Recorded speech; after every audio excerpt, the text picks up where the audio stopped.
We are here for week four, and week four, I'm excited about it because this is where you start digging in. You start looking for uh, the stages that you want to apply to because once you have, we've talked about in week one, we've had the powerful strategies for clarifying your TEDx talk.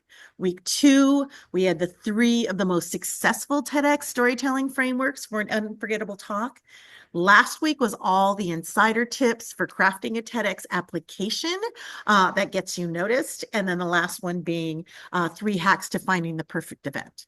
So if you're here and I think you all who are here now, you guys are hardcore. You have been here every single week, and it's so lovely to see you all and how committed you are to your journey. And I'm really thrilled that I've spoken to most of you and are ready. You're ready to get going and get on that road and start, finding the perfect TEDx stage for yourself.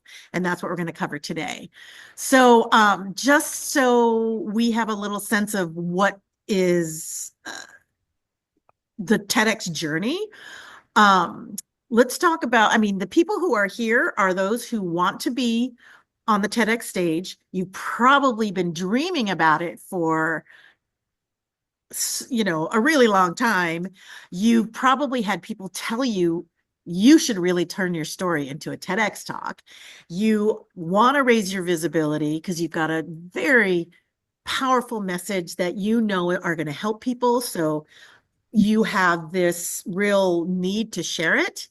And those of you who not only want to share this information that you have, your idea and your message, but to be able to help people beyond that. You want to be able to use your TEDx talk as a platform, as a launching point for you to start getting the visibility that you need so that you can start getting clients that you can support and be able to start generating income, not only as a TEDx speaker, but as a global speaker. And that's what I'm excited about because this is one of the perfect launching points. It's the accelerator that gets you to a money-making speaker. Because the minute you have that TEDx stamp on your resume or on your website or on in your book, oh my gosh, everybody knows you're legit because they may not know to the extent it is hard, but they know that people who are selected for the TEDx stage, they're not just any random person off the street. They are people with brilliant ideas. And they've been, they've been vetted. The people who are hiring speakers, they're looking at your experience. They're looking at the talks and the messages that you're sharing. And like I said, you could have, oh, I spoke at this association and I spoke at this small college and then I spoke at this conference. Those are all really good, but it's not going to get the attention like TEDx will. So that's why you're here. And that makes me so excited because you guys are on your way. You've already learned three of the most important parts of getting a TEDx talk, and today is going to be the final one. And this one is literally going out and getting them. So, and finding the right stages, because there's over 3,000 different TEDx events around the world, each one of them receiving anywhere from a couple of hundred to thousands of applications for anywhere between 8 and maybe 20 speakers. So you can imagine how competitive it is. And even if you don't have your talk right now, it doesn't matter. You don't have to have your full talk. You just need to have your idea so you can send the application in. The talk can be worked on after you send that application in. As long as you are clear on your idea, that is all you really need to launch yourself like today or tomorrow or in the next week or, week or so. So that is why I think you're all here. And I'm hoping that I can have some sort of influence on how your TEDx journey goes and how it affects your future. Because I'm hoping that I'm able to help you sort of have the same kind of effect that it had on me. I am a three-time TEDx speaker, and the way I got it is when I got my first TEDx talk, within the next year, three major things happened. I was I was invited to speak at the US Capitol alongside world leaders, so senators and Congress people. The next thing I got invited to do was to teach at Stanford. And Stanford is one of the top colleges in the United States, if not the world, for those of you who are not from the United States.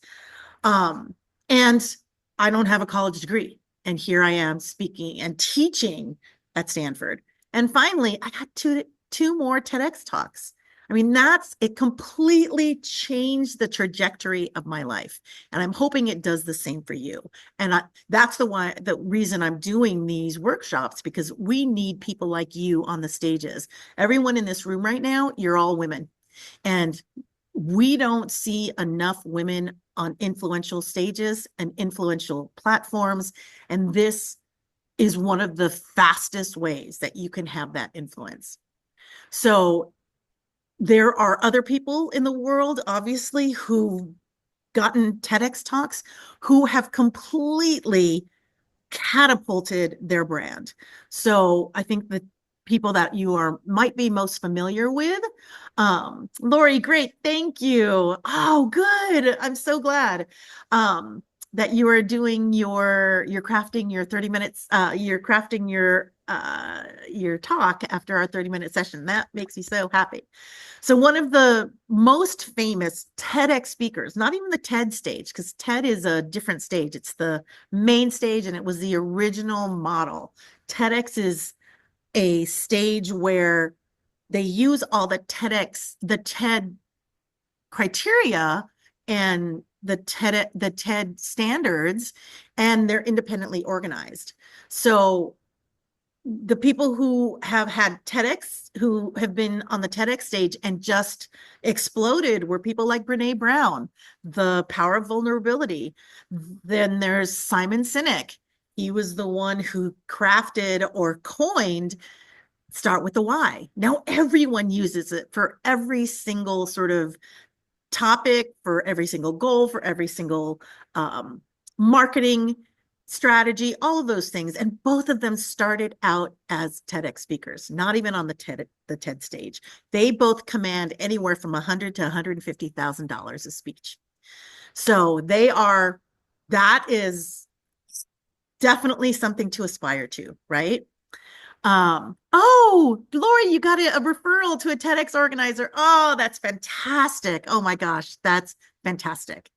Great, great, great. Okay, so just to clarify, TED and TEDx are two different kinds of animals. One, as I mentioned, TED is the main stage, and TED was originally just one conference, and it was an annual conference where these experts would speak on stage about technology, education, or design. That's what TED stands for. And then it was an elite audience of who could be on that, who needed to hear that, or who were invited, right? And so, of course, this is not there wasn't exposure to or access to these talks for people around the globe. Yet they realized that a lot of people, that there was this handful of people with this tiny little audience that, and identifying that they're like the experts in the world, right? But that's the thing. There's more experts in the world who don't have access to this sort of privileged circle. So they realized, because there are so many experts around the world whose ideas should be shared, they then started TEDx. And TEDx, as I mentioned earlier, that's the same standards and the same criteria for selection, but they're independently organized. So what they the 3,000, over 3,000 TEDx stages, they're all organized by someone local. And as Lori was saying, she is getting introduced to a TEDx organizer. And that's the thing. Every single TEDx stage has an organizer. And one of the things I was going to talk about later in this session was, how do you increase your chances of getting a TEDx talk? And there you go. Lori's one of them. She is already getting connected to a TEDx organizer. So that makes me happy. One of the things that I want to be clear that what TEDx is and what TEDx is not. So what TEDx is, it's all about innovation, new perspectives. It's a platform for sharing ideas. It pushes boundaries. So it goes beyond sort of traditional thinking, traditional beliefs, and then it inspires change, because that's what ideas should be doing that. When we put our messages out there, it shouldn't just be about, oh, here's a story about myself, but it should be some sort of inspiration that is going to help someone. Your message is medicine. That's one of my favorite quotes. Your message is medicine. It's going to help somebody out there. May not be a million gazillion people, but it will help someone out there. What TEDx is not is, it's not about self-promotion. Nobody wants, none of the event coordinators want people to be selling from the stage. They definitely are against pseudoscience. They want to make sure if there's going to be some sort of claim, like a health claim or a mental health claim or anything like that, there needs to be some science backing it. Also, political and religious agendas are really are not considered, as well as rehashing what's already been said. Bringing a new perspective on what's already been said. That's what they're really into. And I wanted to also talk about how TEDx has evolved. TEDx originally was about ideas worth sharing, and it was really passive. It was, here's my idea, here's an idea. I think it should be out in the world because it's interesting and it could be important, right? But it was very passive. It's like, here's the information, take with it what you will. The exciting thing this last April is that they changed the slogan. It's now ideas change everything. And what I love about that change is they went from being very passive to being very proactive. And that proactiveness, or that proactivity, to me is, instead of just, here, take this information and do with it what you will, it's now going, you know what? Our ideas are not only ideas, but they should be able to change things. And that's where we're putting our stake in the ground. We don't just want to be able to share information. We want to be a movement of ideas that are going to change people's lives, change the environment, change conditions, change situations, change states, change all of those things. So that's what I love about TEDx. And that's where I have been sort of leaning you all towards in these last 4 weeks, is really about not just having an idea worth sharing, but an idea that will literally change someone, something, some state, some situation, all of those things. So very, very cool. Very exciting. So let's dive in to the TEDx, where to find these TEDx stages. I'm going to share my screen right over here. There it is. All right. So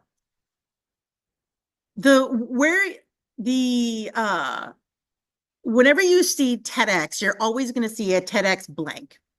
And that's what we're going to explore today, is the TEDx blank, because they all kind of mean something different. Sometimes you'll get locations, sometimes you'll get themes. So everything will be TEDx blank. The kinds of blanks you'll see are the most common, which is TEDx location. So it's TEDx wherever you are. And then you're also going to possibly see TEDx theme. And we'll talk about what those themes are. So what we're going to do is I'm going to talk through how you can find events.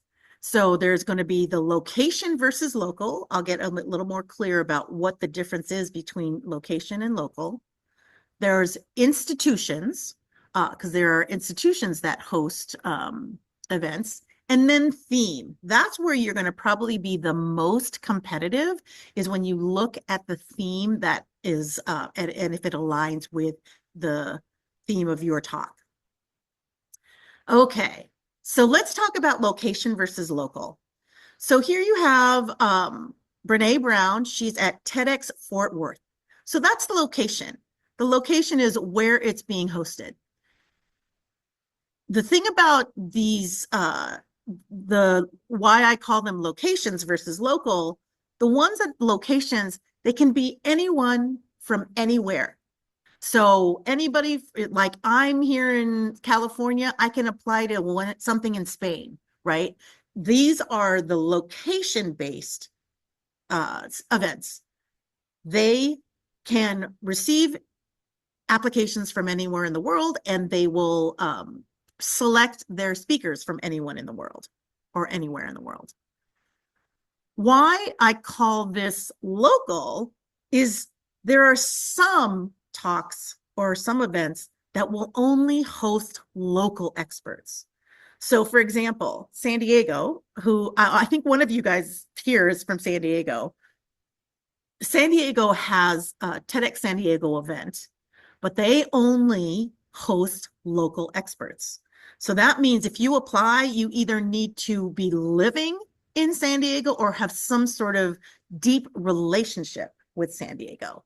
So, and they are the ones who may have, rather than having an interview or rather than having a video, they might make you audition live, because if you're being considered, that means you're local, so you can get yourself there.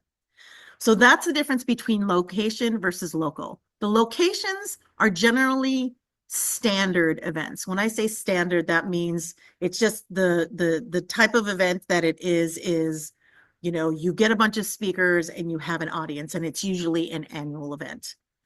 The locals, same thing. They're usually standard, but there are different themes, and we'll talk about that in the next few minutes. So then there's another type of TEDx stage, and that's institutions. So when we talk about institutions, we're talking about educational institutions. So here you see one in Macquarie University, and that is a university or college. Those are very common. We see them in high schools, and we see them in vocational kind of things, right? And those can be accessed, or you might be competitive in that space if, one, you're an alumni of that college or institution. Like, for example, I just discovered in San Diego, I went to Bonita Vista High School, and it's the same.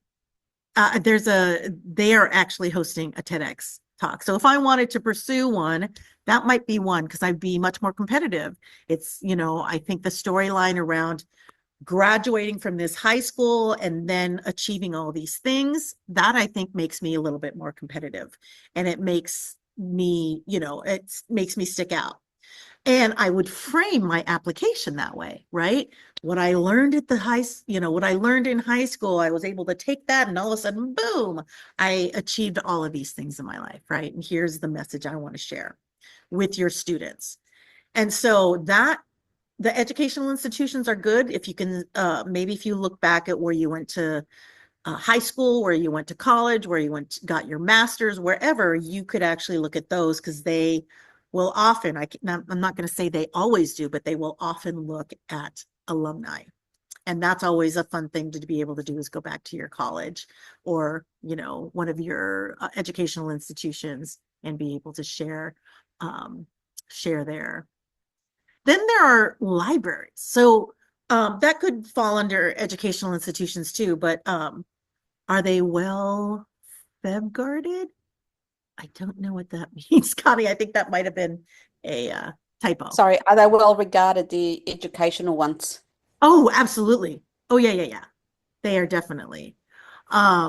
Those are just because they're associated with a college. I mean, when you think about being part of a college, then it feels more, it's got a little bit more it might feel like there's a little bit more research heft, um, or the expertise might be uh, a little bit more uh researched or uh regarded because it is being hosted there. Yeah.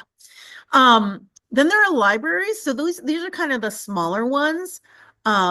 They can sometimes because there are TEDx stages that where you have hundreds to thousands of people in the audience. Then you have these smaller ones like libraries.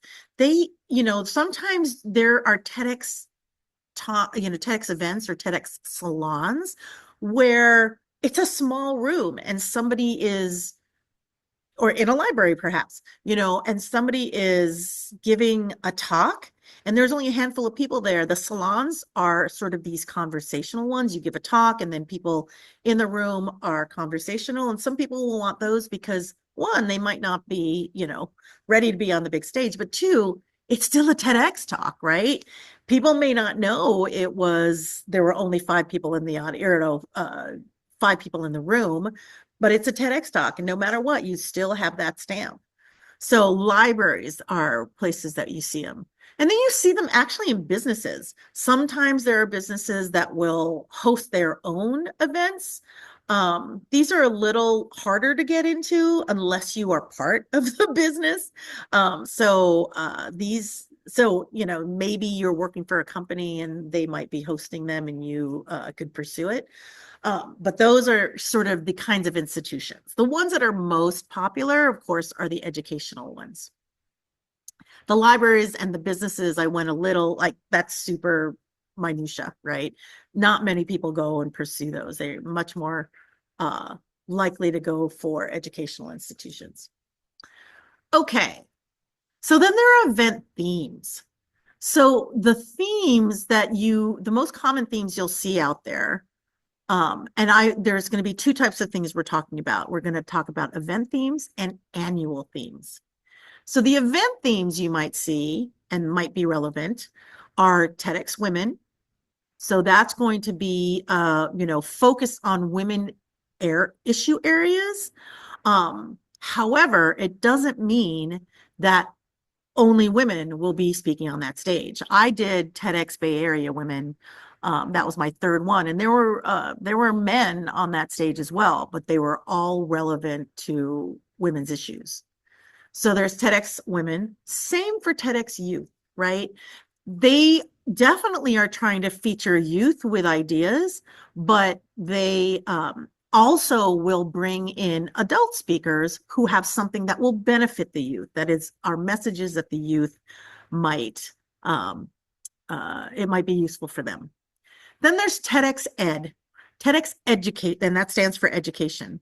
And that's focused around, new educational techniques or new research, anything related to the improvement of education. And then there's TEDx Med. So TEDx Medical is if you have something related to new innovations around medicine, mindsets around medicine, and that is usually they're looking at people who are professionals in that theme, the medical theme. And then there's Countdown. And this is relatively new. So Countdown, I would say, when I say relatively new, I mean it's newer than these original four. The Countdown is focused on climate change. So that is all about, how are we going to address climate change as we count down the years and the that we have left to try and figure out how to reverse it or mitigate it or adapt to it or do anything that needs to be done in order for us to try and live with it. So those are the 5 sort of stage themes. That's the event themes. And if you guys were to look at this, because not all of you are going to pursue an event theme, you're probably going to pursue a standard stage. If you were to do or pursue any of these, which ones might you think your message will align with? Where do you think you can be competitive? TEDx Women, TEDx Youth, Women in Youth, nice. Women, Youth, and Education, great, Suchin. Anyone else? TEDx Women, TEDx Youth, TEDx Ed, TEDx Med, TEDx Countdown, TEDx Women, Silvana. Yeah, I agree. That's for you. Institution, nice, Lori. Yeah, I agree. Women and Youth, perfect. So that sort of expands the breadth, right? But it also gets you focused, because you don't necessarily just have to, this could be a search that you do when you're looking through the TEDx platform, and I'll show you how to navigate that. There's a TEDx webpage that has a map of all the TEDx events around the world, but you can do searches, and I'll show you how to do that. And if you wanted to do TEDx, TEDx Women, because that you feel like your message is super clear there, you would do a search for that first. Same with the TEDx Youth, same with TEDx Ed. So not all of them, so most of them are in person. Some of them had to do it, during COVID, they were doing it virtually, but I would say 99% of them are in person. So that's one of the challenges, right? TED and TEDx do not pay. And if you travel to the location, you'll likely have to pay all your expenses. Not many of them have the budget to offer any kind of support. I know years ago when I had mine, some of them, the ones that I had, they weren't able to pay for my flight, but they were able to house me, that sort of stuff, right? They also fed us at the event and things like that. But now that there are so many out there, now that it's so popular, not all of them, I would say a very small minority of them, or percentage of them, don't have any financial support or anything like that. So yes, that might also be a criteria on which one you select. Maybe you can't get into a certain country because of visas. Maybe it's too far and it's going to be too expensive to get to. Maybe you do have some friends there and you can fly and visit them, or friends or family, you can fly and visit them and, invite them to the event. Maybe you use your miles, right? There's all sorts of things that you have to consider, because most likely, I wouldn't count on it at least, they won't be able to support you. That's why looking for local and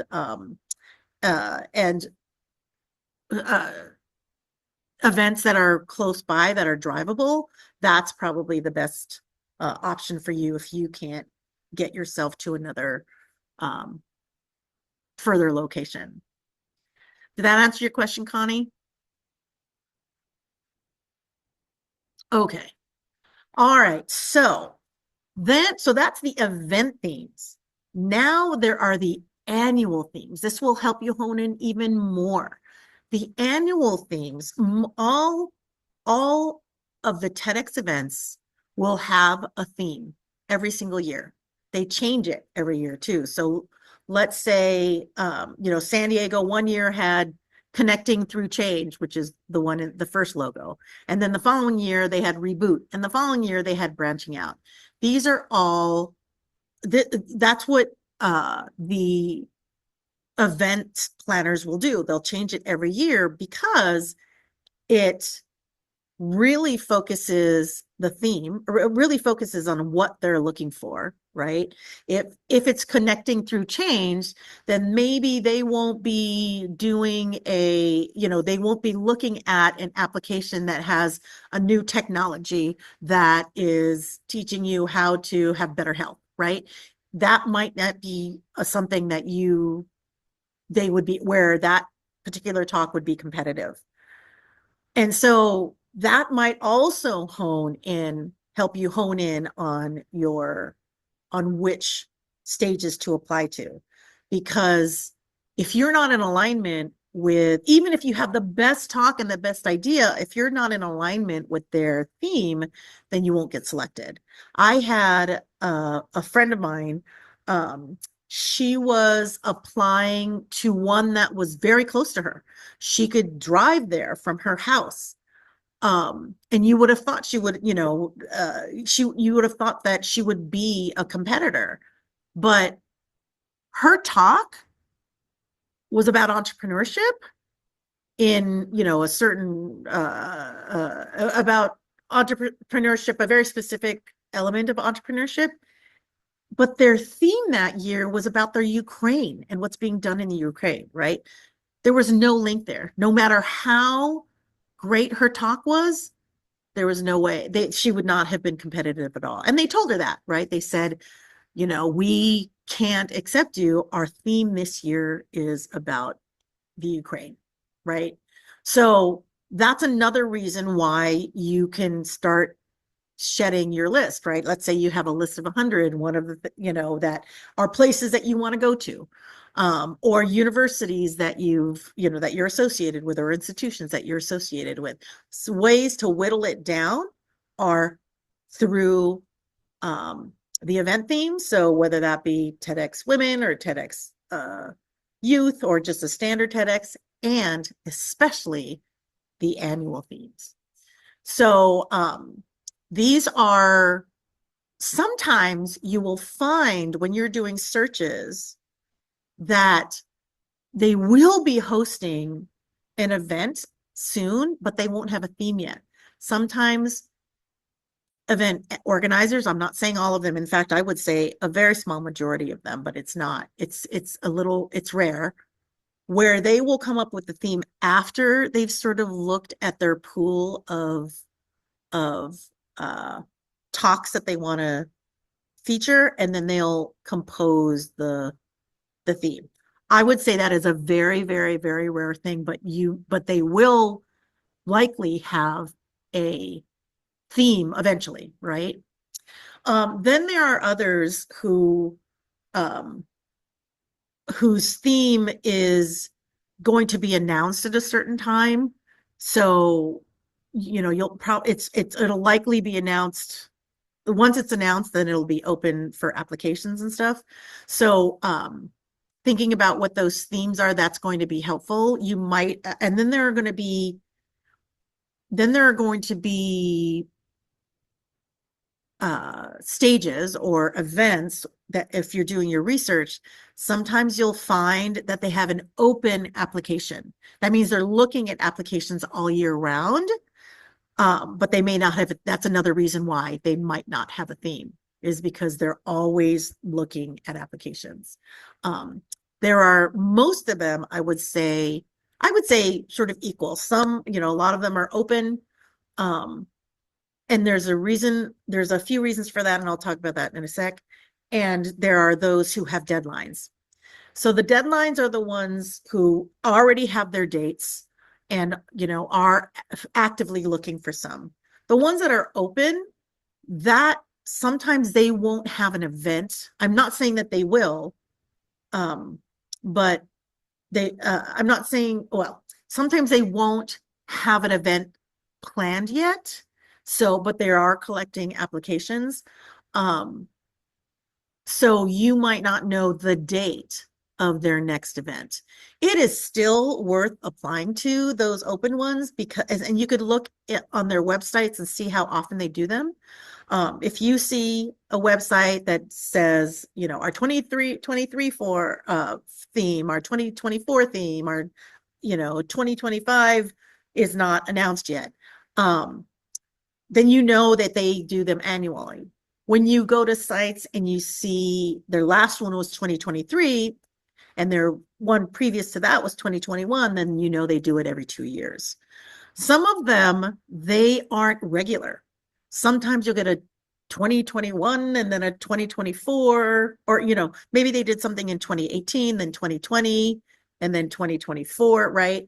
Sometimes you won't be able to figure out the pattern and how often they do it.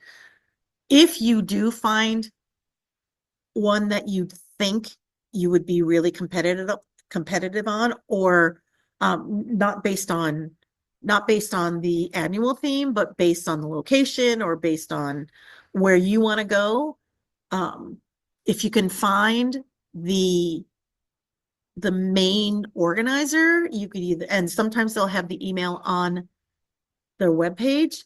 You can get the or you'll get it on the TEDx page, because each one has their own TEDx page on the TEDx platform, or you can pursue them on LinkedIn or Facebook, wherever.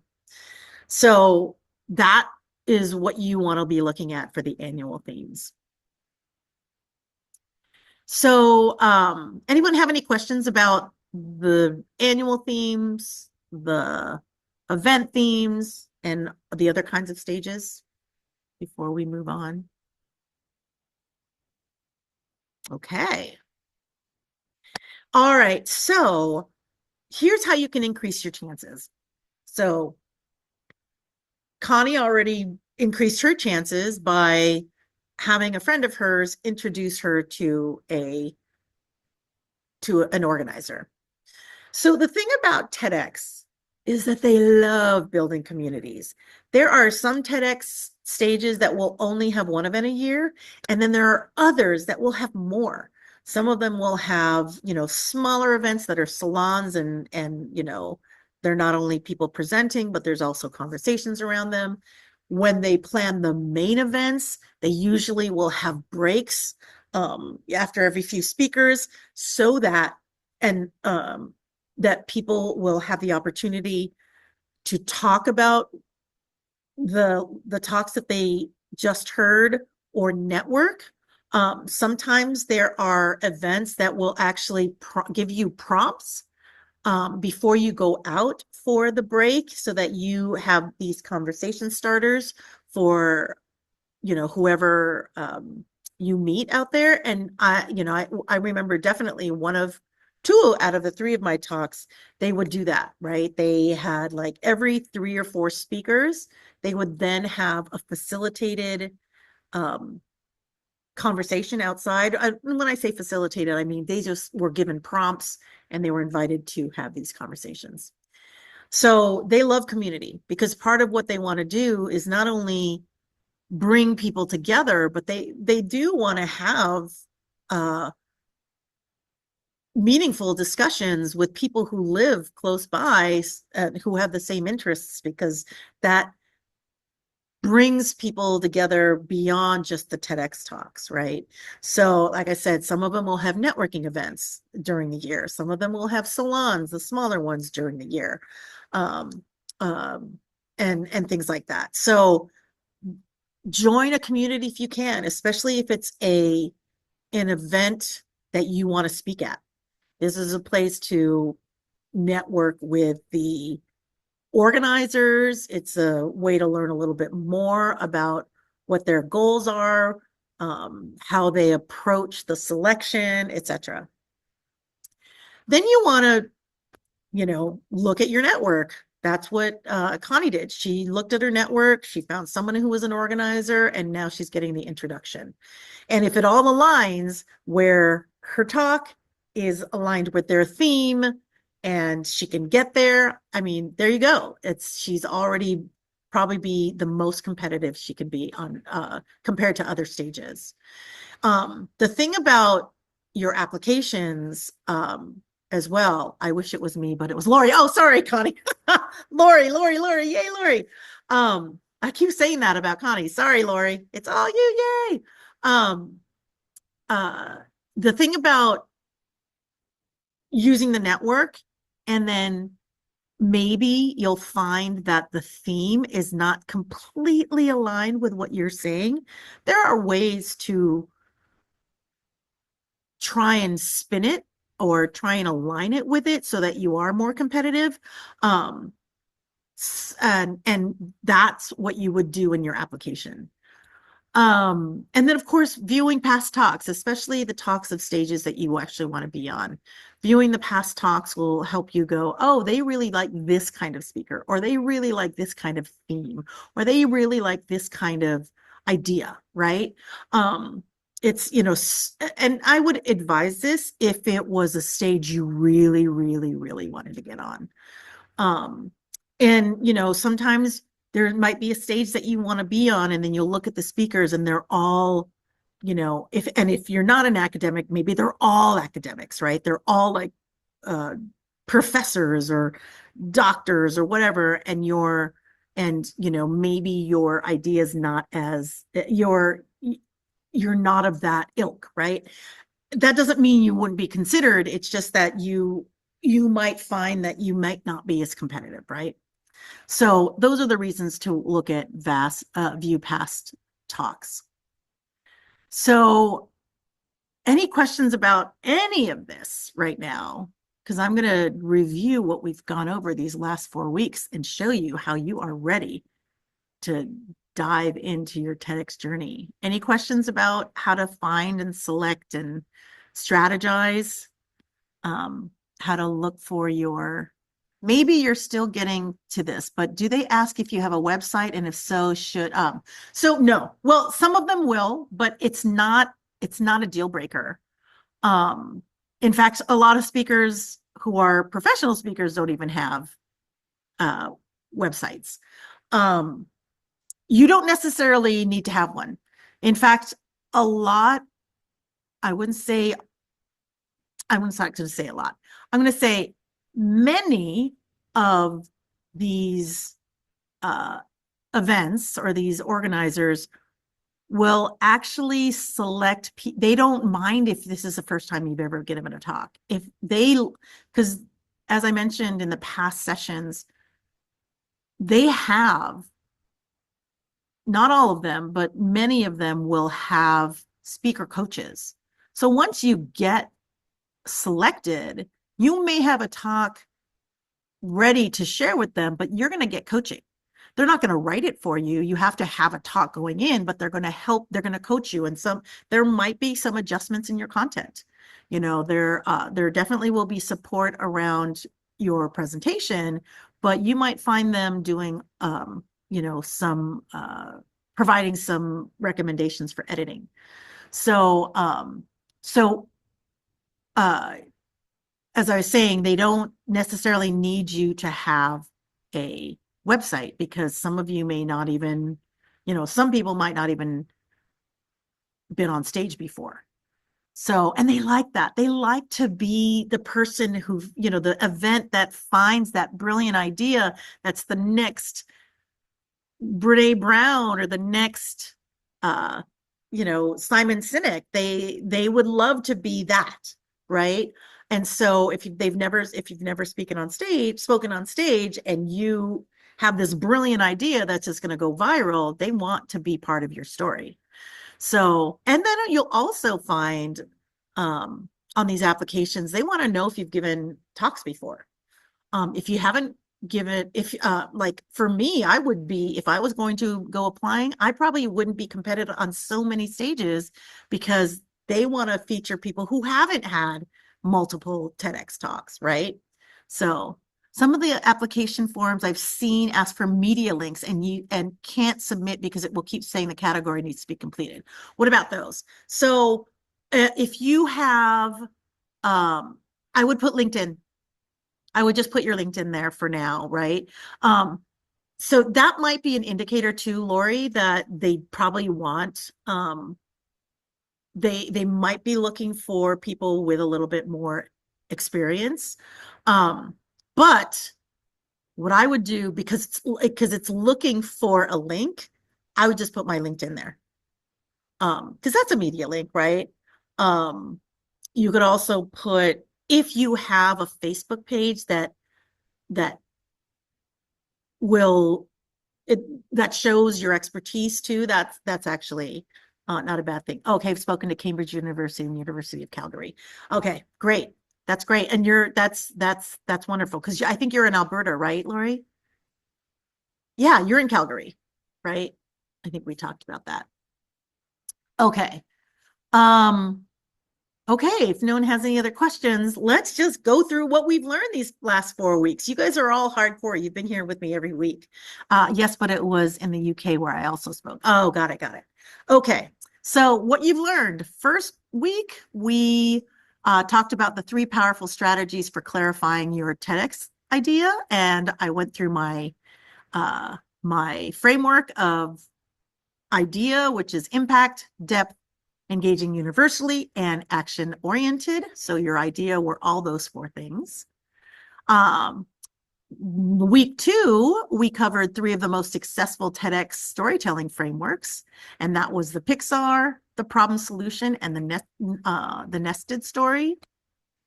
The next was the following week or last week was 3 insider tips for crafting a TEDx application that gets noticed. So it was establishing your expertise, identifying impact, and putting in your call to action. And then today we talked about where to find these gigs. So location versus local, institutions, themes, and how to increase your chances. So now that you guys have been part of every single week on a scale, so I'd like for you to give me 2 numbers. One number is where you started, and the second number is where you think you are now. So on a scale of 1 to 10, how ready were you when you started, and how ready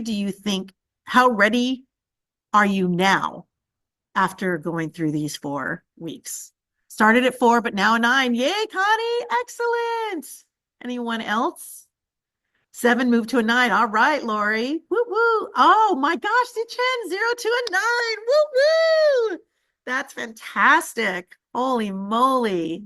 That's awesome. Anyone else want to share? Silvana or Tara? Where do you think you might be right now? It's Tara, nice. 2 to an 8. Woo woo. Excellent. Okay, 6 to an 8. Great, Silvana. Great, great, great. Okay, so as I mention every week, I know I have a few calls this week with 2 of you, and I have a few others from last week.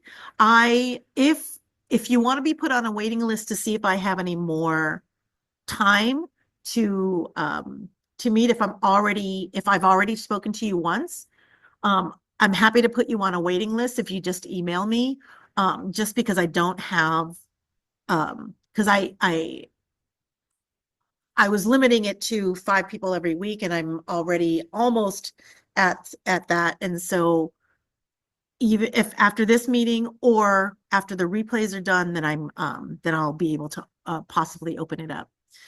So that's the answer. Hopefully that answers your question, Connie. You'll just need to email me to be put on a wait list. Great. Okay. So I haven't given a pitch all 3 weeks because I wanted to make sure you all just got the tools and didn't feel like I was going to be selling to you every single week. But I wanted to talk about a program that I would love to offer you, and it's called the TEDx Profit Accelerator, because TEDx is one thing, right? Getting on the stage is one thing. And how to harness it is another, right? How to turn it into more money making, because as I mentioned, TEDx does not pay for speakers, and they also don't pay for any kind of of your expenses. So what I'll do is I help people go from getting ready for their TEDx talk. So getting that application in, writing the application, recording the video, all of those things, honing the idea. And I will be doing it with you, and some of it I'll be doing it for you. So that's the TEDx part. That's like there's 2 stages here, the TEDx stuff. So I'll be really holding your hand through that, helping you really craft your idea, craft your application, and your video if it's required. And we'll do that. So that's the first part. That's getting the TEDx. But turning it into profit, I'll be talking about and helping you understand the different kinds of audiences you can be in front of and how you can make money from all of those audiences, whether it be general audiences, which is what TEDx would be because they're not all your ideal clients. Then there are other people's audiences. So that might be, those are audiences where you are speaking in front of other people's audiences, but they are more likely your clients. And then how to build your audience so that you can continue to generate income either as a coach or as a mentor or as a trainer to earn even more money, not just from like a speaker fee, but earn more money getting clients. So there's that. What we'll cover and the money-making speaker part is we're going to get your signature talk together. So how do we take your TEDx talk and turn it into a signature talk? Or how do you make more signature talks so that you have multiple to choose from? A lot of speakers will have 3 different talks. So helping you come up with that signature talk, where to find the gigs. So where do you find where your ideal audience will be? Where do you get, where can you get paid and where can you make money off of different opportunities? And then who and how to pitch. Who are you going to pitch to? How do you pitch to them so that they you continue a conversation and land a gig? And what those money-making opportunities are. So the money-making opportunities are actually more than just getting paid to be on stage, right? Sometimes if you're doing something for free, but you're doing it in front of your ideal clients, you can sometimes make more money signing ideal clients at that gig than you would have gotten paid. You'll get a one-time payment from the event where they're paying you, but you may get multiple streams of income, not just by signing clients, but also building your email list. So now that you have people who've already been interested in what you do, you can as you're, from being on your email list, you can actually be sharing all this value from them. Maybe when you offer a new special or when maybe you offer a new course, they will be the warmest leads you have because they've already invested time with you. They already trust you because they're on your email list. So we're talk about all the ways in which you can diversify your income as a speaker. So how will what it looks like is we'll have weekly one-on-one meetings. I will meet with you one-on-one for an hour. We'll go through what you've done and work together to try and get you to the next step, to the next phase. Then there's going to be online videos I'll recommend you see. Those are videos that I've put together. They are never anywhere, they're never longer than 9 or 10 minutes. So they'll be easy to absorb. And then we'll work together to plan, to craft your plan to going from a TEDx speaker to being a profitable speaker, and maybe even setting up your courses. And we'll also craft your materials. That will be a done with you and a done for you. There are going to be some things that I will be able to do for you and like coming up with maybe the outline of your course and the trajectory in which your client goes from, maybe a stage 1. And then after they get through stage 1, they're going to need something. They're going to now need something more, and you'll be able to keep them engaged through different phases. So that's what I'll do. It's a 12-week, engagement. It's very high touch. I'll be with you all, meeting you every single week.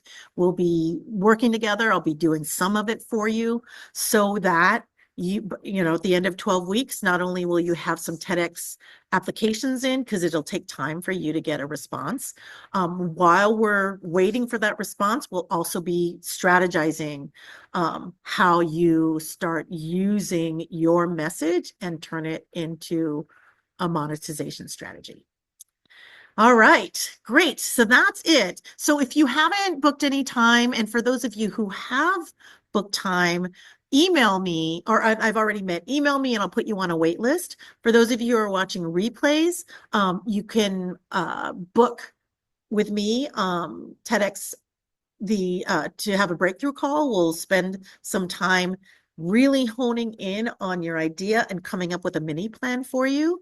And then if that feels in alignment and you feel like you want to go further or work with me, then we'll have a conversation. But this is a free call to get you started. Like I said, I gave this 4-week course because I want as many people out there trying to apply, getting as many of the voices that I feel are underrepresented on those stages. And those 12 weeks, we'll meet weekly. We'll have homework every week, in those 12 weeks, you should be able to have your TEDx, multiple TEDx applications submitted. You'll also have, you'll have multiple TEDx applications out. You will also, then we'll explore what signature talks that you could be sharing that could be monetized. We'll come up with the title. We'll also come up with the talk so that you can monetize it. Then we'll come up with a strategy of how you turn those into, how you could take maybe a half hour to an hour long signature talk, turn that into a half-day workshop that you could be selling to people, how you might turn that into a weekend retreat, how you might turn that into a 3-month program, a 12-month program. And we'll come up with all the different stages, all the info you need to be sharing at all the different stages, whether that be the signature talk, whether that be the half-day workshop, whether that be the weekend retreat, whether that be the 3 to 6 month long engagement. We want to be clear about everything that they're going to learn at every stage of their potential engagement with you so that you give them value. And once you finish with one stage, they want more, and you give them value every step of the way. So that's what I would help you with. And I love doing that because I used to teach at Stanford. I used to teach at multiple colleges, and it's all about taking that one message that you have and turning it into multiple monetization strategies, bringing value to your clients every step of the way. We can talk about what it looks like for you at the stage that you're at so that we can, hit the ground running. Because those half-hour calls that I have with you are so great for me because I get a sense of where you are, and I know where to meet you so that we can get you going and come up with a 12-week strategy. Early on, we'll say, here are the things we want to accomplish every week so that by that 12 weeks, we're going to be able to meet your goals. Cool. Okay. Well, I have to say it has been a pleasure being with you all these last 4 weeks. I've never done this 4-week challenge, and it was so much fun. And not only was it so much fun, I hope it brought you value because it was designed not to just be like, let's just give them a little taste and then, and then they'll want to work longer. It really was, here's everything that you really need to do. Here are the stages that you need to go through. Here's the most pertinent information you need to achieve all those milestones and to get your information out there. And, any one of you could just go, hit the ground running, because I think these are some of the most essential tools that you need to get on your path. Wonderful. Good. I would do testimonial. Oh, thanks, Lori. That sounds great. I appreciate that. All right. So I know we've gone 6 minutes over. It has been an absolute honor being part of your TEDx journey. I can't wait to see you all on those stages. I can't wait to see your videos rack up all those views and and I can't wait to see you just thrive as a thought leader. So have a great rest of your day. Bye, and have a happy new year.